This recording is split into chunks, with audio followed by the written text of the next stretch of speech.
This is the third memory test on our controller here that has some issues. We're running memtest86, and right now it's passed for 6 hours and 6 minutes. We're on the 9th pass, and we've got 4 gigs of DDR3 from PNY, a brand new stick that we put in there, and it's worked flawlessly here for 6 hours straight.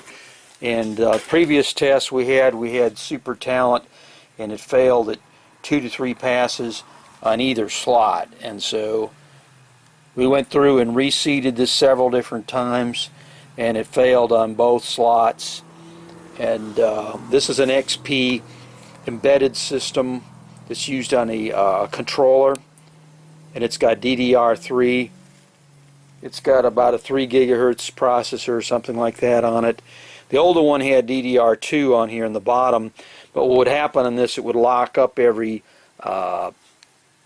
anywhere between 15 minutes to about an hour or so, hour and a half. It would lock up dead as a doornail or act screwball.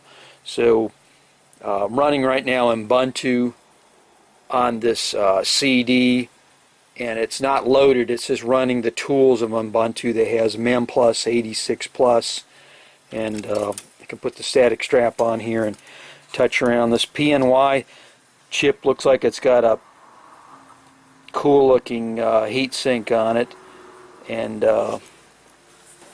let's just keep on running this thing to see if we can get a failure, because it's been very unnerving. We spent a whole bunch of time screwing around with the controller. It would crash. A brand new replacement controller came in, it would crash randomly, and it runs XP embedded on this SATA hard drive. It's all supposed to be brand new, and what I did temporarily, I added this DVD player, CD-ROM, it's a read-write unit on the SATA connection, and then I booted up from a disk that's got an ISO of Ubuntu on it, and you hit the shift key over here, and then I think you hit F6 and you can get into the menu and run memtest. And this is not supposed to be something about good versus bad memory or brand. It's just I've got a Super Talent chip here that just might be a bad apple. I mean, it's a sample of one, which is pretty poor, and then the one that we put in here just to get us going, we went off to Best Buy and got it, and that was actually the smallest one they had in the store. I'd prefer a 2 because it really doesn't probably need any more, but that's the smallest they carried in the store locally, and actually it's the only store that had it. Anyways, we're going to just keep on letting this run on here, the memtest86 up to 6 minutes, 6 hours and 9 minutes. When this runs through here, this is the number of times it's run through the whole test, the number of passes. And it'll go through here, and this number will go from 0 to 100%, and then it'll go through the test number. Number 8 test takes the longest, evidently. And when it goes to the next pass, it'll say 10 down here, and it'll quickly go through test number 1, 2, 3 pretty quick. You may not catch it. And then it takes longer. The later, larger number tests take longer to do. So if you just randomly walk up to it, it's normally on a 7 or 8. And when it goes bad on my other 2 videos, you get this wall of solid red that tells you the errors. And so I thought, well, maybe it's the chip, maybe it's the socket. So we unplugged it, tried it again, and it failed anywhere between 2 to 3 passes. I think the other one was on 4. Went through and reseated the RAM on the Super Talent a couple different times, and kind of went through and made sure there was no crap in the socket. But this is a brand new computer, never been really used before. We got it as a controller in the business here that's used XP embedded, and it would just had it send a next day air, and it worked for a couple hours, and it would tend to bomb out randomly, and you had to reboot it, so it just got to be kind of a pain in the ass, to be blunt. And so I've been screwing around looking at power supplies, all sorts of screwy things, and finally said I better try the memory test. So I was kind of excited when we got it to work. I saw it crash with the memory test, and then the 2 videos yesterday showed Earlier showed the failed memory with the red panel over here. And then over here we've got the brand new RAM that's in here, the PNY.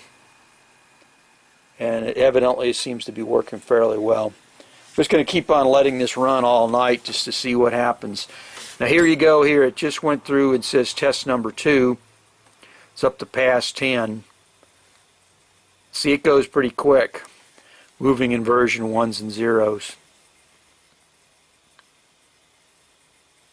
See, it's already up to test 3. And I haven't really looked at this too much on Google, but I think the higher the test number, the longer it takes for the test.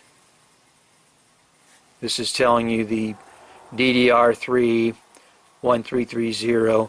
Now it's interesting on here, it says PNY Electronics for the slot 0 chip. When we ran the Super Talent, it just gave a generic name on here. And in a couple other YouTube videos, somebody's running one, it actually says Super Talent. So who knows? The RAM came with the controller, so it's kind of hard to say. Again, this is the number of total passes for all the tests. It'll run through 8 tests, and after it's all done that, it'll change to a different pass number. Since this has taken 6 hours, with 10 passes is almost an hour a pass. And that's with an 8 gig chip on here. When we had the 2 gig chip yesterday, it went through it quicker because it's a smaller memory chip. So that's the downside. If you got a lot of RAM, it's going to take longer to go through and do the memory tests. And this disk I've got in here is an Ubuntu disk that's from about a couple of years ago, the ISO disk, and so it's not the total latest rev of memtest86. This is 4.20. It's probably a couple years old, but since it solved my problem, I guess it's okay. Here's the PNY DDR3 coming up on 24 hours with no errors. 24 hours on, 37 passes. And that's DDR3 running with memtest86 plus on this controller that had some bad RAM.